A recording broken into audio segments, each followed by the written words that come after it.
দিয়ে হলেও আমরা এই আওয়ামী লীগের বিরুদ্ধে লড়ে যাব। আমরা সরকারের কাছে আহ্বান জানাই, আর কোন 969 আইনগতভাবে আওয়ামী লীগের বিরুদ্ধে বিচারিক ব্যবস্থা গ্রহণ করতে হবে। আওয়ামী লীগের রাজনীতিকে বাংলাদেশে চিরতরে নিষিদ্ধ ঘোষণা করতে হবে।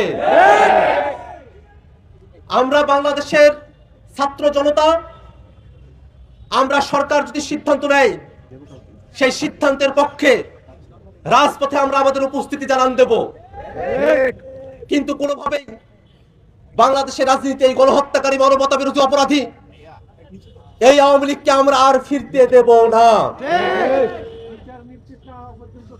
আমরা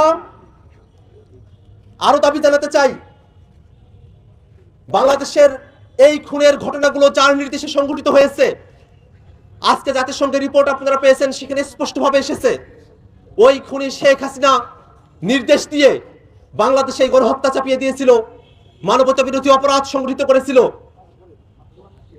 ভারতেই থাকুক আর যেখানেই থাকুক, দেশীয় শক্তি, আন্তর্জাতিক পরিমণ্ডলের যে শক্তিগুলো আছে সকলকে কাজে লাগিয়ে অবশ্যই শেখ হাসিনাকে বাংলাদেশে ফিরিয়ে নিয়ে এসে তাকে বিচারের মুখোমুখি করতে হবে।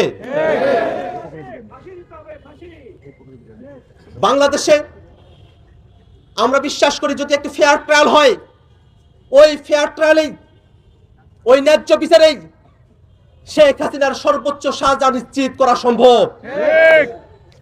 অতএব আমরা সরকারের কাছে এই বিচারের দাবি, আওয়ামী লীগের বিরুদ্ধে ব্যবস্থা গ্রহণের দাবি জানিয়ে একই সাথে সারা দেশে আন্দোলনের পক্ষের যত শক্তি আছেন সকলের নিরাপত্তা নিশ্চিত করবার দাবি জানাচ্ছি।